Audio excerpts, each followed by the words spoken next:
Voici une image d'une meute de loups en mouvement, capturée par un photographe au Canada. Cette scène ordinaire révèle une organisation et une culture fascinante.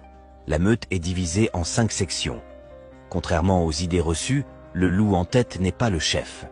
Les 3 loups en première ligne sont les plus âgés et les plus malades. En les laissant aller en tête, la meute évite qu'ils ne restent à la traîne et contrôle la vitesse du groupe. Dans des situations critiques, ces loups âgés peuvent se sacrifier pour attirer l'attention de l'ennemi.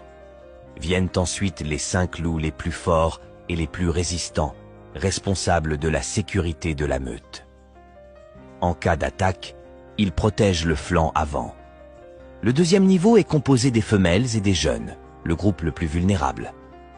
Ils sont protégés par les loups des sections avant et arrière. La 4e section est similaire à la 2e, avec 5 jeunes loups responsables de la protection de l'arrière de la meute. Enfin, un seul loup reste à la fin de la ligne, un loup solitaire qui maintient sa distance du groupe de tête. Ce loup, apparemment abandonné, est en réalité le chef de la meute, le véritable roi des loups. Il marche à la fin pour couvrir une retraite tout en observant l'avant, s'assurant qu'aucun loup n'est laissé derrière.